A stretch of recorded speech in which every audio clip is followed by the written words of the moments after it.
just like we talked about. Everyone, Hellraiser, come on. All right.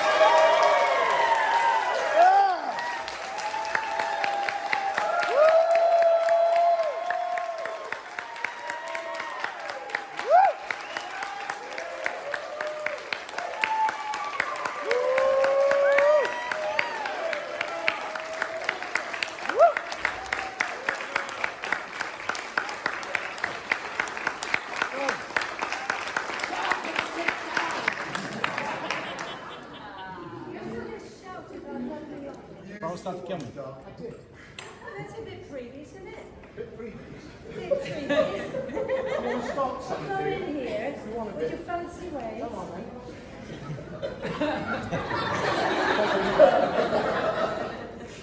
Sorry, that was the worst Cockney accent ever heard by English people. Very beautiful. Sorry? Going over the apples and pears, buy my dicky dirt, and then what's the other? And good luck. I just let you guys run with it, guys. Okay, I'm gonna start. Yeah, Robbie, behave. So I'm gonna start by asking some of you guys some individual questions about things that are not Hellraiser related, all right? And okay, are you ready? And then we will move on to audience questions because I know they got some. Okay, let's start with you, sir. You. The legend yourself. The legend in his own mind. So, sir, we are at a horror convention, and Hellraiser is not the only beloved franchise. You were a part of the Child's Play franchise. Yes, it was. Child's Play 3, everyone. He was really good. Yeah, great character. Terrible. I think it was actually it was a comic turn. Anyway, I laughed when I saw it. Me too. Yeah. It was great. How was filming that? As fun as it joke. was? Except one thing, it was creepy working with that fucking little, and then all the guys on the edge of the set on their computer consoles and so forth, moving an arm, a leg, and whatever, and then everything darkened, and then this thing coming towards me, and I thought, this is creepy. This is scary. So yeah, but it was good. It was good. Can I get a presto, you're a ball? Presto, you're a ball. Oh, yeah. I can't remember. Sergeant Botnick. He was a beauty. Simon, can we talk about Nightbreed? You can. Yes. How was your experience filming Nightbreed? Nightbreed was a joy not to have the butterball makeup. Not to have to get up at 3 in the morning to get into the makeup chair, but to kind of swan in at 8 o'clock. Amazing. And to have prosthetic nipples. Do you still have this? I do. I don't go anywhere without them.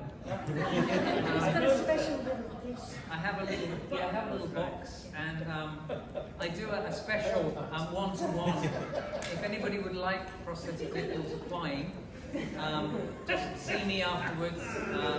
I charge very little money. In fact, I pay you. If you haven't seen Nightbreed, my character had prosthetic nipples because he had a scene where he had a medal pinned through his nipple and it gets ripped off. So I had to do the whole film with prosthetic nipples. So, Wow. You should sell photos just of your nipples. just of my nipples. Yeah. The real ones? Would you buy them? A prosthetic nipple in a New York Minute. Yes. You are not only an accomplished actress, you are an amazing author. Thank you. Tell us about your books. Okay, well. You have several. I've got several. I've got one is called The Venus Complex. It's the diary of a serial killer from the male perspective, detailing his sexual fantasies. And I interviewed a homicide detective in Manhattan North, aka Harlem, and I've interviewed forensic psychologists. And to get as what I felt was the most truthful rendition of why someone spirals down from zero to, or up, from zero to psycho. And it's basically sort of one of the taglines. But also it has an art thing.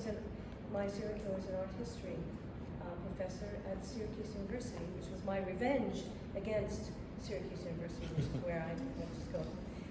But then I was lucky enough to, I just gave a copy to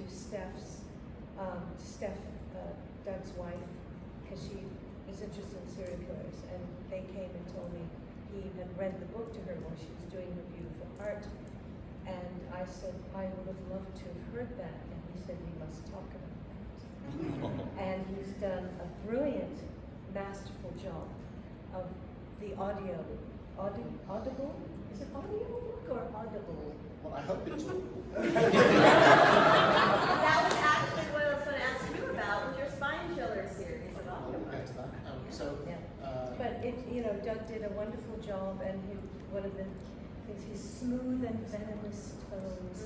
But he would send us the vocal files, and I'd sit there, and there were moments when he'd just give a something, if I can't stop my wife in a BMW, I don't want, just like little creepy things, and then he'd chuckle.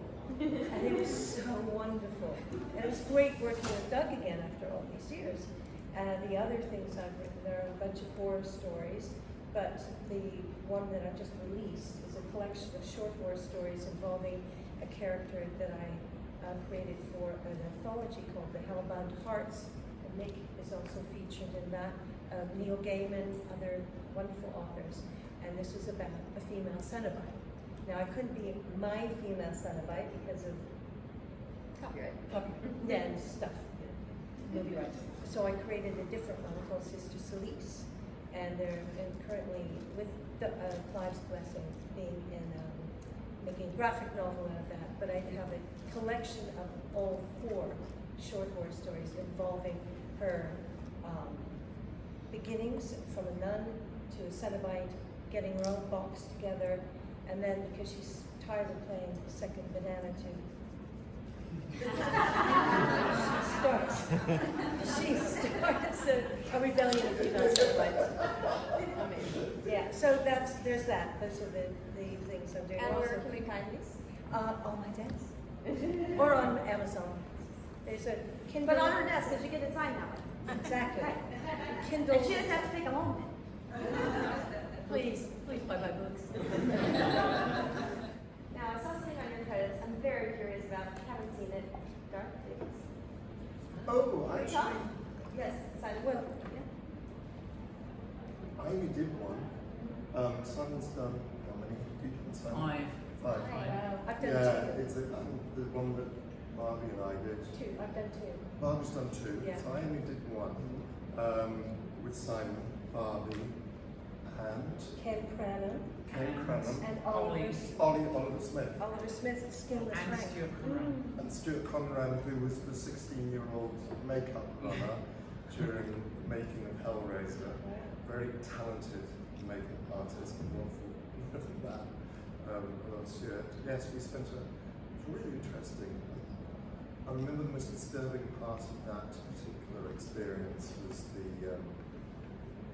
the fact that my character dies, most of the characters die, but they had a head, my head, and said, do you want to see your head decapitated? And I thought, no. And they said, oh, and I happened to stumble across it, I happened to be lying in the corner, it's like, yeah, I'm really glad I didn't ask to see that. So yeah, that was me and Dark Days. And are you still doing your podcast? I'm not. The podcast is on hiatus. Chris and I, this is the Chattering Hour. It's on hiatus at the moment, so the thing I'm mostly concentrating on is I Am Monsters, the drama documentary, which if you've been to my table, you would have been asked to sign up to the newsletter. There'll be news soon. There will definitely be news. You heard it. Go and sign up if you haven't already. Okay. Hi. So you found out this morning that I am a diehard 90210 fan, and I would love to know. Yeah, no, shut up. I would love to know about your experience working on my favorite show. That's so cool. Yeah. Well, yes. So there, the precursor to that, there was an episode of something called Monsters, something, and I worked with Tori, and she was still a teenager, and we were around a campfire. Tori Spelling? Yes, telling terrible stories that come audition. So a couple years later, I go in and Luke Perry was directing, and then Tori saw me, and she's like, I want to be in this because we bonded. So I played a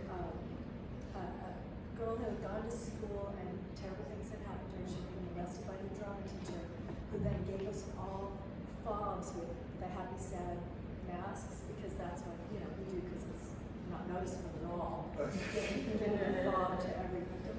And so no one believed me except for Tori. And I showed back up drunk, kind of outing him. But then they were like, oh, no, she can't drink because that meant then she deserved what happened. And you can't wear a dress. And I was like, dude, really? So then they kept going back and forth about what was appropriate because morally they were still somehow blaming the character on my two. And I was very interested, even that far along, to still. When was it? It was like season 9, I think. It was towards the end. So what year was that? Late 90s? 99. Yeah. Yeah, so I remember them having me wear a little cardigan because otherwise somehow she was culpable, which is really crazy. But the group was amazing. Like it was very fun. But they, you know, you can't cry with real mascara. It's waterproof, like pretty, that kind of thing. So it was Pretty people with problems. Yeah. problems. Yeah. Yeah. So You were also a very accomplished artist. Can you tell us about Isabella? yes, I have drawn and painted since I was very small, and I was the odd kid in school, and I'm shy, so if you can draw, people came to you, and then you could draw from family dance, or anything comfortable, it became so we became that way. And mostly during the pandemic, and when I was on Bob, and the last drive-in, he's a friend, and right before we shot, he's like, I have pictures of your art, and then just showed everybody like Kevin on the steak and things like that. So, yeah. He's very keen on the guy. On the Geico lizard, yes. Because there was a love affair with the guys know the little animated lizard. Yeah, so we had a full-on love affair. Finding on YouTube, Tom Harper. Some of the most fun I've ever had. It was two ladies. Supposed to be talking about art. No, two ladies came up to me and they were like, Reasons. you and that lizard, that's horrible. I thought she was kidding, and she wasn't. She was like, bestiality. I was like, you should have seen her honeymoon.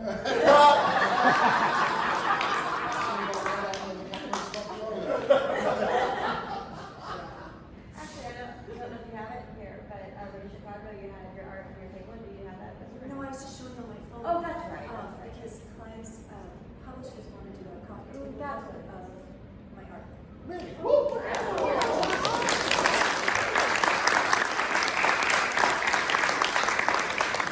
Right here, sweetie. What? I want a copy of it. You're astonishing. Me too. Oh, yeah. So It's all of us. talented. She Yeah, is. yeah. She is. Yep. Maybe get a group discount. Oh, look at that. I don't want to discount. I want her to get everything she needs. I want her to get everything she deserves. Yeah, so richly. Yes, We're all absolutely. very lucky that we have this. Yes. Yeah. All right, last but not least, of course, our pinhead. Hey, give it up.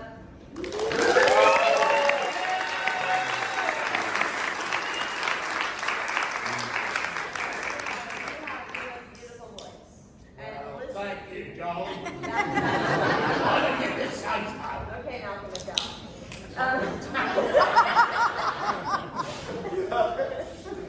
There we go. That's what I was wanting. You have an audiobook series, and listening to you read beautiful classics is kind of, a dream come true. How did Everybody tells me they fall asleep listening to it. Oh, I But that's a good thing, I'm not though. sure that this is a compliment. It is. No. It is. I used to drive to work listening to Falling asleep. Falling asleep. I'm still here, so I obviously did. Yeah, that was great. Yeah. Anyway, first thing you want. Yeah. So how did that happen? Like, how did that start for you? I was working with a guy called Tony Luke down in Brighton, initially on a full-length animated film, which was finished, called Dominator. So I was working as a kind of executive producer, doing voiceover on Danny Filth, of Cradle of Filth, did the voiceover on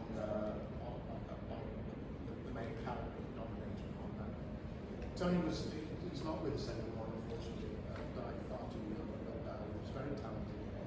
He was very into Japanese culture, manga. He was the first English writer to sell a manga to the Japanese. And we were working on a sequel, and another guy who we vaguely knew called Alexander Finbo came in to help us work on that. Alex was also bringing some investment into our company, which became Renegade, produced the Spy Chill series. And he said, while we're doing this, I want everybody to do their own project. Tony and I have always talked about wanting to do, this will make sense to the English people on the stage, Jack and Ori for grown-ups. And in particular, H.P. Lovecraft. So we worked on Lovecraft's The Outside, which is me narrating. And I learned the whole damn thing. I was filmed in front of green screen and then taken and mixed as an with animation, a little bit of animation and graphics. So that's a short DVD. It was the first thing that was produced in the Spy Chill series. Available on my table, very reasonable price of $15. And then we started planning doing the same thing with Telltale Heart, which would have been, though I say so myself, extremely good, except I came away to do some stuff in this country in October, and I got an email from somebody else who was part of our team. We brought in an animator to oversee it while I was away. And she said, he's fucking the whole thing. And he was. I won't go into the technical reasons why. But the Telltale Heart is in limbo, it may happen or not. Alex then said, it seems to me there's a cheaper way to do this, which is just to do audio books. So I was in and out of the studio. We were doing classic horror stories, basically everything that was in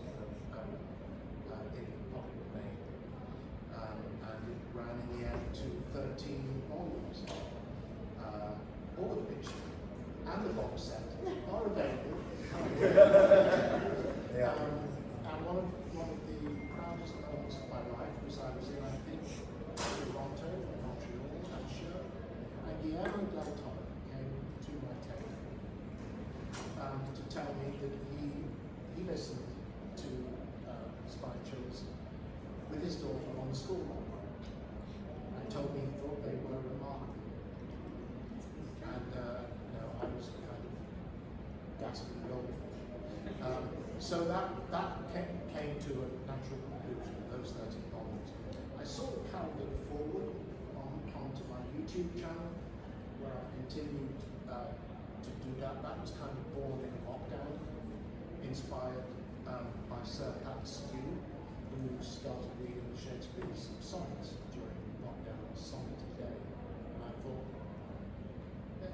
I read at a very early age, and as soon as I could read, I read aloud. It always seemed to me that the words wanted to be spoken.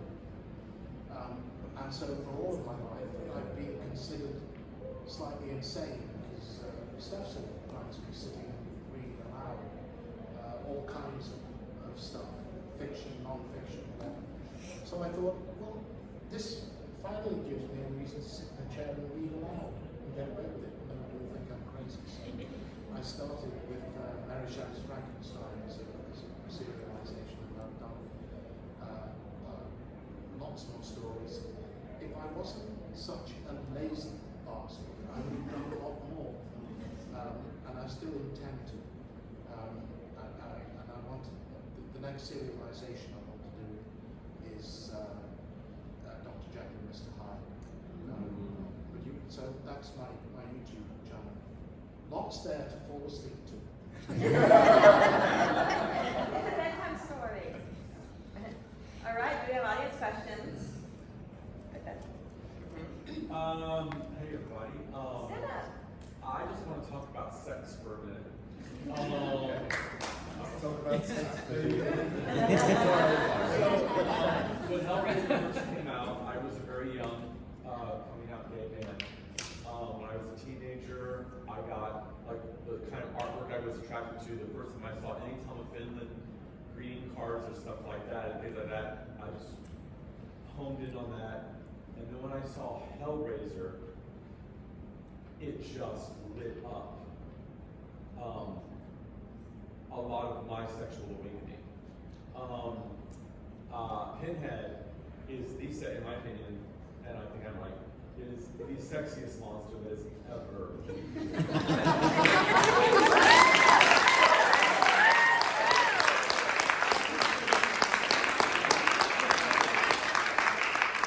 Each of the monsters, this is a big deal for me to meet you guys, because it's played an important role in my life.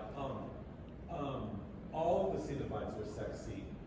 Your last rip up before you say Jesus wept and you lick your lips, hot. And there's I'm getting to ask you a question. I'm getting to ask you. I know Jesus wept was. Well, I have a lot of questions for you. I want you to describe to me in what way, shape, or form you find Butterball sexy. First of all.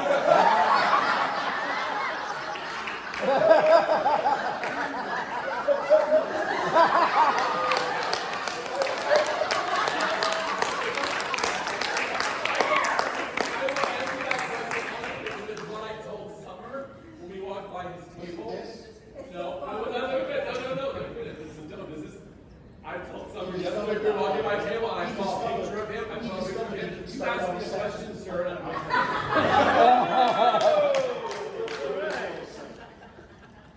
said, never mind.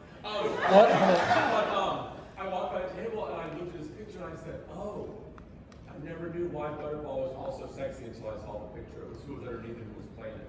Thank you. So the point that I'm getting to is there's obvious moments that are sexual in the movie throughout the whole thing, right?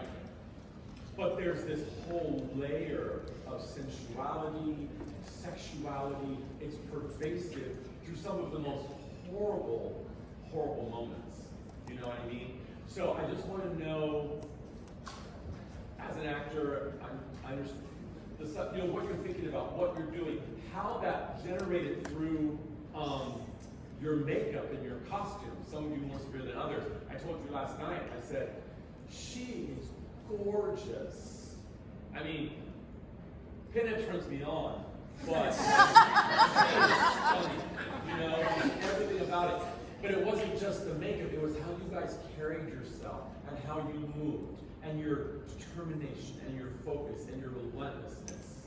All of those things, I'm just kind of spewing what I've been feeling for decades now, you know, and how much I appreciate it, you know, and so I guess in that, you know, if there were discussions, if there were thoughts, if there was, you know, things that you did as actors personally to get you there, you know, sharing some of those experiences, I think would be interesting. Got a lot. I've been holding on to this for a couple of days. It's one of the things that alarms me about having so many children come to the table, or people now, probably most of you, tell me, I saw your movie when I was 5, when I was 7. And I think to myself, what the fuck sense? There's a guy, I don't know whether he's here yesterday, said to me, my dad took me to see Hellraiser 3. That was the first time. I said, okay, cool.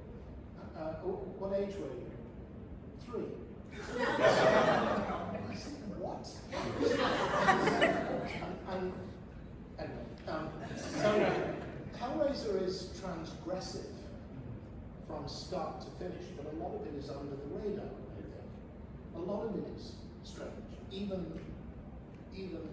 Kirsty has a very peculiar relationship with her father. Oh, absolutely. Is always under. Pinhead wears a skirt, and it was actually it was just part of the costume to me. We were actually a little bit away into filming before I thought, this is weird, isn't it? I've got this kind of auto crucifixion head and all this leather and muscle and butch and then skirt. And it softens the image down. I don't know why he turns you on, I can't. That's for a discussion for later. I have told this story, which is when we were filming Hellraiser 3, and we just finished. I think it was a night shoot where Pinhead wipes out the whole of the nightclub. Yeah, So yeah. lots and lots of extras. And when we finished shooting, Larry Mortoff, who was one of the producers, came to me and said, look, an awful lot of these extras are not being paid today. They're here principally because they've got a chance of being in a Hellraiser movie and being in a scene with you. Do you think you could just go and say hello to people? So I took off my costume and my skirt, put jeans on, and the jacket, and I was making my way to go and say hello. Two beautiful North Carolinian ladies appeared, one on each shoulder. And I said hello, and one of them said, we were just wondering what it'd be like to have your babies. I said, the first thing you should know is that the pins go all the way down. And I paused for breath. Voice on my other shoulder said, we were kind of hoping. So to each their own. Just like to say, you are not alone. I have met other people Yeah. Fantasies based around the Cenobites. I'm sure, I told the story, if I told the story in the show, that one of the magazines, I think may have shown Doug as well, PFIQ. Piercing Fans International Portal. And I did my research on this so that in Iron Monsters, I managed to reach out to the editor, who is still with us, and I described the image that has haunted me for the last 30 odd years. What I'm thinking of is making it. Yes, exactly that one. And he said, oh yeah, I'm pretty studied the guy's past. Exactly unique to, I have got the front cover to that particular edition in the movie. Yes, it's somewhat, I think that's absolutely right. It is understated. It's there. I remember reading this, and I can't quite how I got involved in these things. Skin 2 magazine and the whole fetish scene. I can't remember who actually balls and Balls. Maybe Chatter needs one.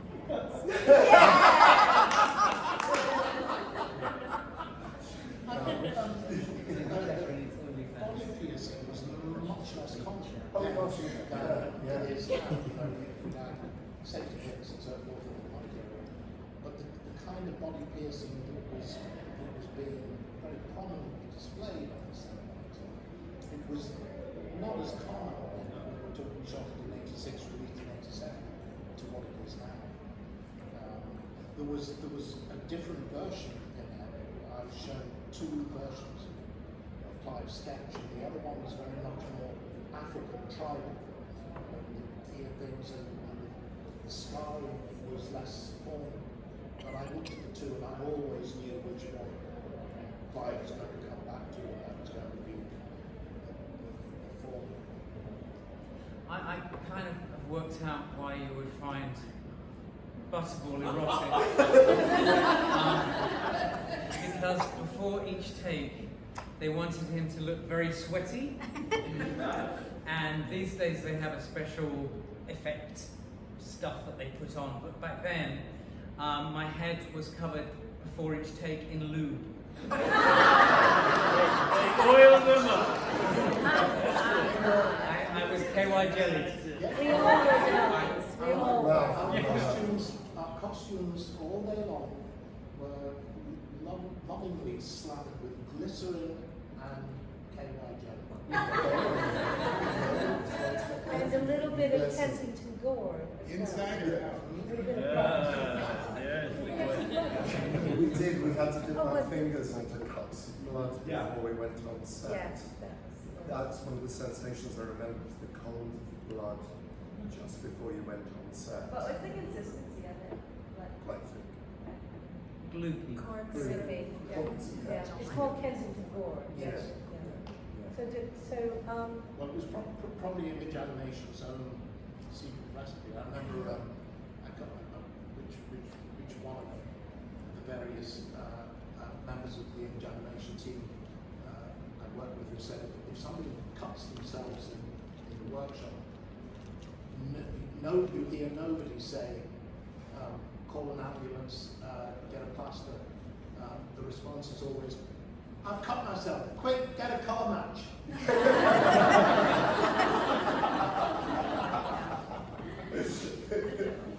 Do we have anyone in this section? Yes? Yeah, go ahead.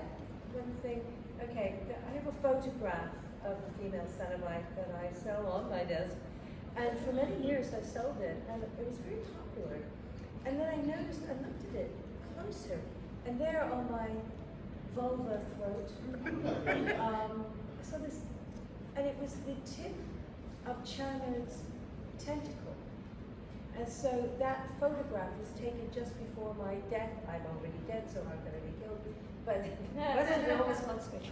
And so, and then I remembered with horror that I walked around all day with Channer's penis tentacle glued to my vulva throat, to the merriment of cast and crew. And one day, my hero, because I was also doing video review late at night on Channel 3 or whatever it was, and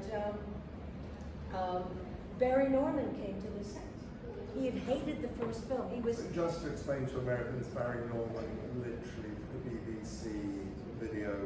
he film was the review film for critic for it. His father was 30 years. a famous director as Decades, well. literally. And he was but as a film critic, he was my hero. And so I hid. I couldn't believe this, right? I thought, he's gonna see my penis tentacle going to my And so then I hid behind some boxes, he left, and then there's Jeff Porteous going, Barbie, where are you? So I came out, today's Barbie, right? Hi Barry, how are you doing? Have you noticed the penis tentacle glued to my vulva throat? I also do film criticism, because I was just, what was I thinking? Why was I sort of, I don't know. But it was freaking weird walking around. I came out of my dressing room, and Barry Norman, who was often referred to as, he was walking down the corridor with his Mac over his arm, Yeah. and I, in full makeup and costume, came out of my door and I said, "Oh, hello," and he sort of went, never mind. You scared Barry Norman? I did. That's But so cool. It's a good story too, because he had given Hellraiser a horrible review. He had absolutely trashed Hellraiser.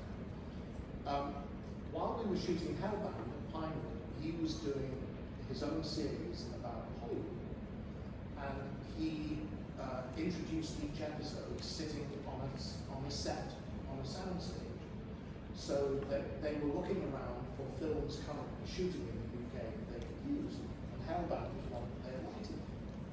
So they said, can Barry come and shoot his intros? And Clive and Chris Fick, the producer, said, absolutely. So he arrived, and they said, Barry, come this way. And they put him in the room, and Clive walked in with him, and Chris, and they shut the door, and they sat him down, and Clive looked him in the eyes and said, what do you think you're doing? Hellraiser is largely a British film, in a great tradition of British horror movies. What gives you the right to destroy that work? And Barry Norton said, I don't like horror films. Clive said, I don't like war films.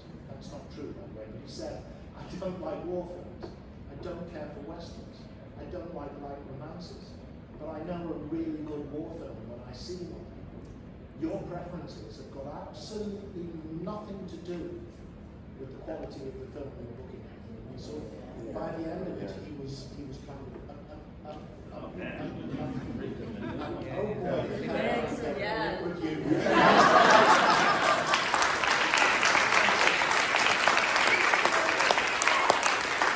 Hellraiser got a great review. And so it should. Yeah. It's brilliant. I didn't know any of that.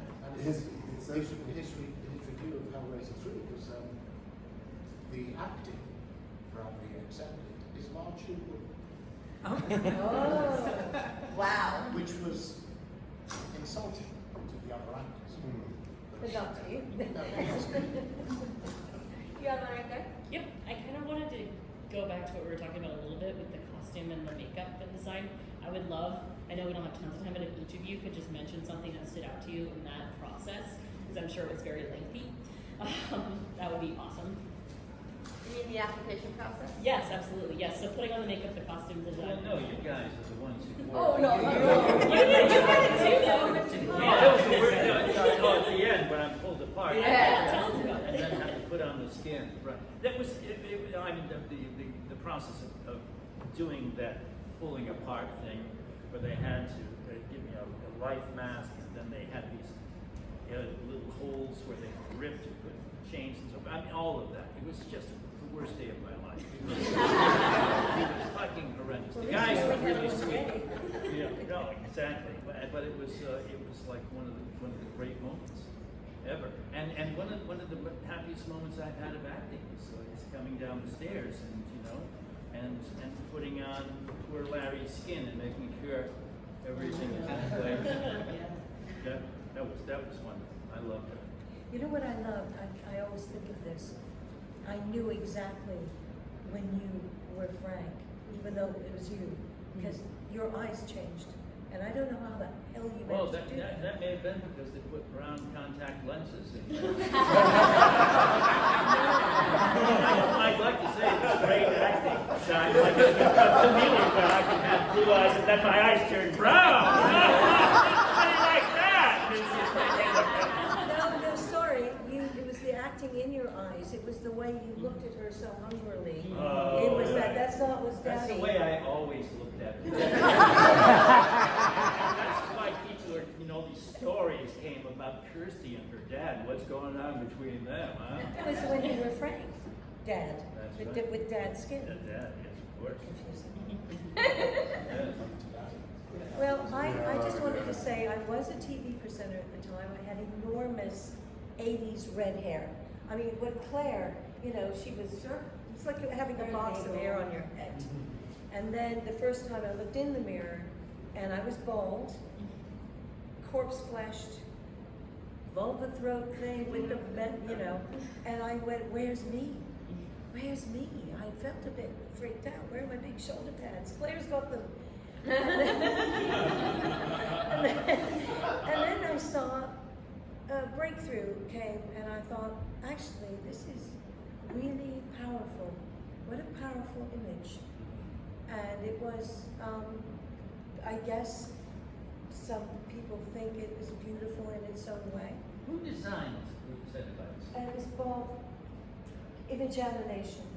The costumes I don't were. know who designed it. We each They had worked with Clive. an artist responsible for each individually. But who did the makeup design? For your character? But Who was your principal did makeup Clive give you any visual clue, Oh, he any did. graphic clues? So Clive worked with, each of us had an individual artist, I think, who created. Jeff Clive would work with them. I know Jeff worked with Clive on the design, and then Jeff made. I the can makeup imagine Clive and got approval from not Clive being for involved. making Exactly. this. Yeah, Especially Nigel for the really- first Who was your film. principal makeup artist? I'm Was it Mark? Mark Was it Collier, Collier? who's got 2 Oscars. Three? Three? Yeah. Three? Three, yeah. He just, Wow. poor things. He's got Oh, poor things. And then Iron Lady. Iron Lady. And the third is, Laurel and Hardy. That's Dan and Dolly. oh, Yes. I did that. That's Dan and Dolly, yes. But he was this young, fair-haired boy who worked so intensely. Also, Little John did my makeup all the Yes. time. So Mark would have designed female satellite working with a lot. Yeah. But it was the same thing with the whole getting a doodah of your head, and then they designed a doodah of my head. What does that even mean? Well, You know, they cover we your head. follow you. You know, we just get on the wavelength. You know, Yeah. sort of success. You're riding the Barbie train. But you know, Yeah. they cover you up with this gelatinous mass, and then wrap bandages around, and the bandages warm up, and the only input you have is the air through your nostrils, which warms up, and so you think you're going to be suffocated. And so I went, and so it's okay, Bobby. You've got someone who's just clearing the. I thought you had straws in your nose, but no. No. And then you just have to wait there patiently, and then they crack it in half and pour the. Hated that. Yeah. God. Yeah, and they make you've got this little head of yourself, and then they design so it exactly fits your face. One thing I still have a Polaroid which they took when they were doing my life cast. That point where you're sitting there in Oh, I've got that too, complete yeah. darkness. Yeah. Strips of it. They completely they keep talking to you the whole time. They put a flag in the top of my head and a pair of giant sunglasses on, and they're all standing around me going. And I say, not much longer now, don't So when they freed me from the cast, they presented me with the Polaroid of that which I still have. One thing you probably haven't thought about is how a Cenobite goes to the lavatory. And it is something quite serious, actually, because Nick and I were both completely blind, and once we were glued into our makeups, we couldn't see anything at all. So our experience of going to the lavatory was being led into the gents, and then sensory, feeling where the porcelain was. I think you could find the rest of it, right? We did. Obviously. Easily. Yeah. What are you saying? You gotta learn how to do it in the dark. So just to clarify, the only time I actually had to, these guys wore skirts. We all wore leotards, which obviously go underneath a leotard. They had skirts. I didn't. I had trousers with braces on, and I had a jacket on top that was zipped up the back. Now, I learned very quickly, do not drink liquids, just everything. But there was, I remember, one moment, it was just kind of like, oh God, I have to do something. How the, and it was just pulling stuff and it actually, I wasn't wearing a mask, but it was just, what the hell, how the hell did I do that? I did it cleanly, and I was very proud of that. It's all over the floor, you'd be none the wiser. I was wearing a skirt, but I was attached to it. I mean, I had a leotard on, weirdly. I don't know why anybody thought this was necessary. The leotard had the chest pieces and the belly button attached to the leotard, not in the back of the jacket. The jacket went over the top of all of that, and then the leather flaps that were on the jacket were attached to the foam latex that was glued to the leotard with fish hooks. And the tool belt that is attached to the jacket goes through the belly button, which is attached to the leotard. So everything is nothing is coming out quickly, easily, or in a hurry.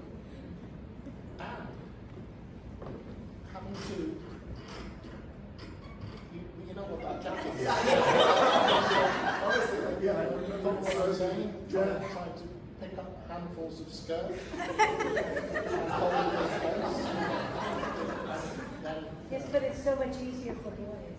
You had it there. I had a glass fiber dome. So you were going, and I had a glass fiber dome of which I was in the middle, so I had the glass fiber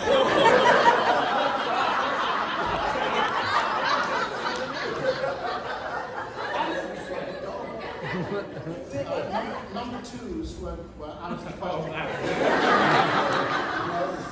It's interesting because I thought I would be cold on set. I didn't know. So I was wearing very heavy, shiny lycra black leggings and my own leather boots. And I always thought that it was more like cassocks than, like what a priest would wear, than a skirt. That was good. Or a nun's thing. But then I thought, halfway through, okay, the halfway through the first day, I was starting to feel a bit funny because everything was covered, right? Remember, I don't know, maybe you're all too young, but there was this lovely film called Goldfinger, thank you. And they didn't leave the little bare patch at the base of the spine so the skin could breathe, and that's why poor Shirley Eden died covered in paint. And I was thinking about Shirley, and thinking, there's no part, except for my eyeballs, that's getting any oxygen, unless I was like breathing like a guppy. So the next time, I just jettisoned the heavy leather lycra leggings, and so at least my thighs could breathe. So does that make any sense? Should I be telling the story? It's important for the thighs to breathe, Your thighs don't breathe, you're not alive.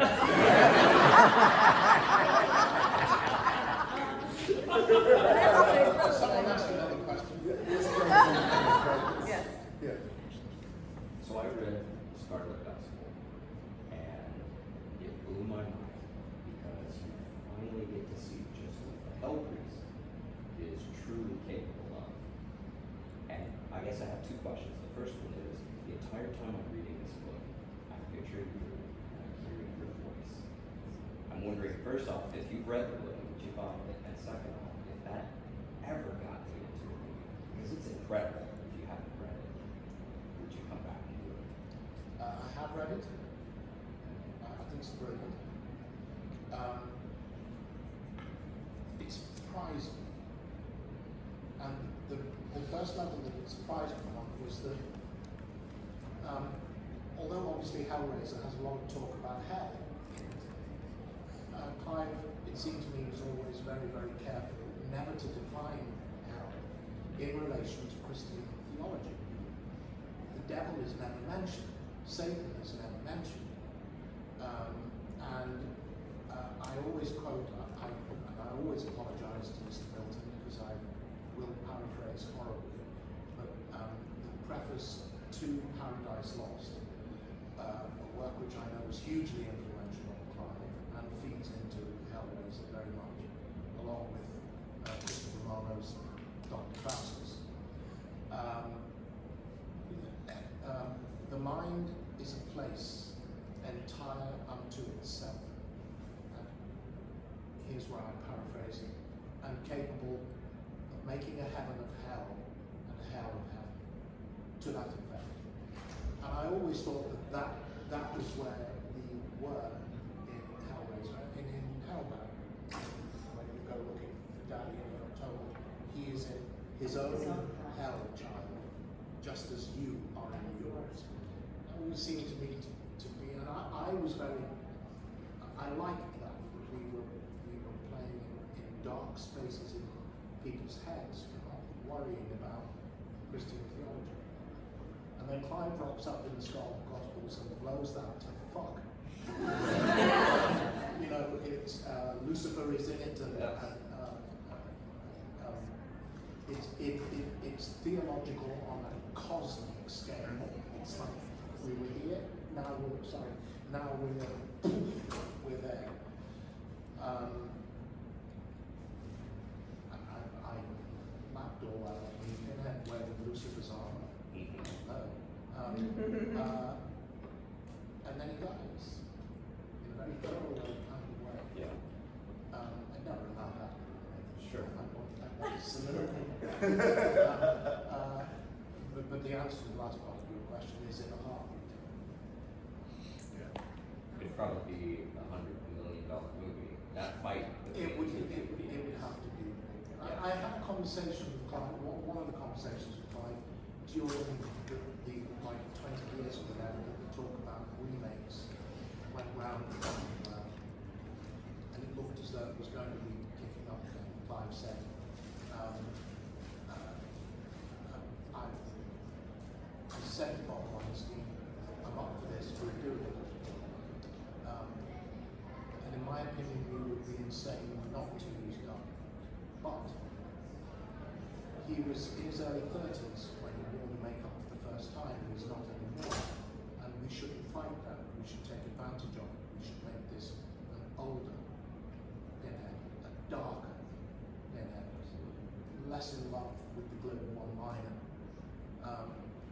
And a lot, because Time and Gravity have done to Doug's face what Time and Gravity will do, we should take that on board in the image of Pinhead that we present. And I thought that was wonderful and embraced that. So yes, it would need a big budget because there's extraordinary stuff going on, particularly in the last third. But would I do it? Try and stop it? Yes. Interesting trivia that when they leave hell, you have to you can't really choose where you come back to Earth. They're watching like a stream of time, and they just kind of go, okay, there, and it lets them off in Prescott, Arizona, which is about an hour and a half. Yes. And they're not too happy to be. Yeah. There's not really much up there. So. Yes. Is that like being left in hell? A little bit. But we're putting it out in the universe. Yes. Yes. All right, everyone, give it up.